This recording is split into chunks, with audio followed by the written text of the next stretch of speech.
8/29/49.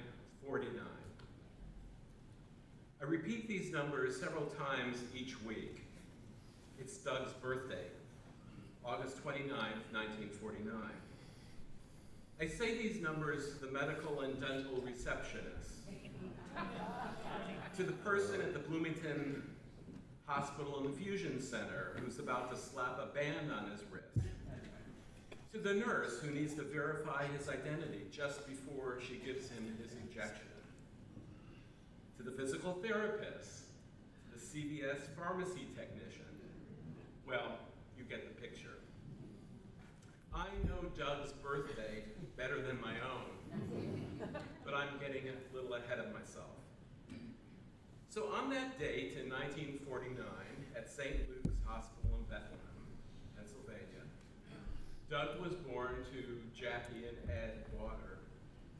He began as the little brother to his big sister Connie, and a few years later welcomed his role as the protective older brother to his little sister Wendy.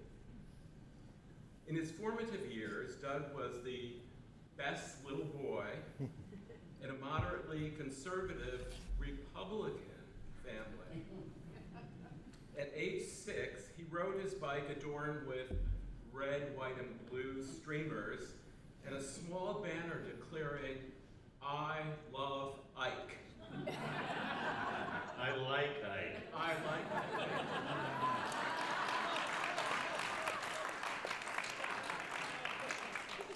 So this is what married couples do. His budding interest in politics and history strengthened in the 5th grade when he entered a competition sponsored by the Bethlehem Library. He read a dozen books on the presidency, but at age 10, probably none by Doris Kearns Goodwin. Doug found joy in singing with the church choir and attending Sunday worship at the Moravian Church, guided by its motto, "In essentials, unity, in non-essentials, liberty, and in all things, love." This guiding principle shaped Doug's path through college and beyond, inspiring his roles as a student leader, environmental advocate, ally to those less economically and socially privileged, and ultimately champion for civil rights. A calling to the ministry and a Master of Divinity degree from Princeton deepened his spiritual and social awareness. It was a time, too, that same-sex attraction grew within him. But like many closeted men and women of his generation, including me, he fell in love, got married, and started a family. With his wonderful wife, they raised 2 children, Tiffany and Courtney. Coming out is rarely a straightforward path, and making such a life change can sometimes be difficult for the LGBTQ individual, their family, and friends. But if you ask Doug to describe himself, he would tell you that he identifies as a white, middle-class, college-educated man, Protestant, politically liberal, who has enjoyed relatively good health throughout most of his life, and who resides in a progressive community in the Midwest. Doug would also share that he's gay, and he would add with a smile that it wasn't a choice, he just got lucky. Although, in the 33 years that we've been together, I seem to have married the only gay man who doesn't know how to cook, decorate a room, or select fashionable clothes.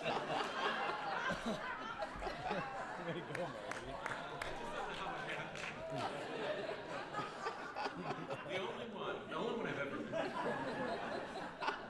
And watching Queer Eye, the popular gay Netflix series, didn't seem to help either. Doug and I met over the phone in 1991. There was no Facebook, Snapchat, or publicly available internet.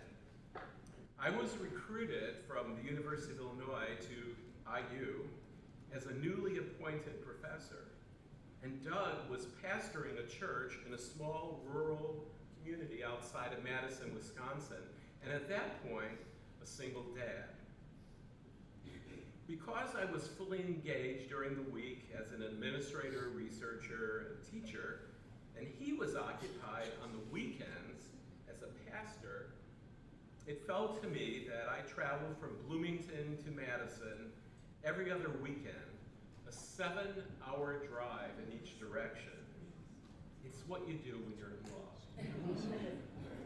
But after a year of this, I told him, Doug, either move to Bloomington and join your life with me, or it's probably over for us.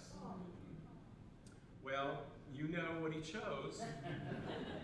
He came here without a job, but in 1994, Doug eventually applied for and succeeded in landing the directorship of the newly created and politically controversial GLB Student Support Office. Others will speak of his work at the university and in the community, but from the outset, Doug was guided by strategies forged by his early experiences. Speak to the middle, don't worry about those who are impossible to convince, but work with the vast middle who haven't decided. Partner with other minor communities at IU and in Bloomington, attend their events, support their causes, be their genuine friend, and he did that. And most of all, tell your story and the story of others. Doug retired from IU in December 2019 to much praise. It was one of the last significant events at the university put on before the COVID pandemic. It was the 25th anniversary celebration of the LGBTQ+ Culture Center, and it coincided with Doug's retirement. He received the IU Presidential Medal for Distinguished Service from President McRobbie, and a congratulatory letter from a Northern Indiana mayor running for President of the United States. Yes, Mayor Pete sent him a letter. And then it happened. In January 2022, 2 years after retirement, Doug was diagnosed with stage 4 prostate cancer. And in April 2023, 15 months later, he suffered a stroke that paralyzed much of his right side. Some people in this room and elsewhere impacted his recovery, from urologists and oncologists to his GP, to physical and speech therapists, spiritual leaders, choral singers, family and friends. We owe everything to them. In this most recent phase, Doug would tell you that his life is still one of gratitude. He includes in his nightly prayers, and I know this, the anonymous person who holds the door for him, or the nurses who take their time to inquire about his day. And Doug has taught me a lot too. How to slow down and appreciate everything you have and all that is given. I'm the lucky beneficiary of his life, and by extension, all of you. Thank you for giving him this honor. So finally, Jody, here's the toast.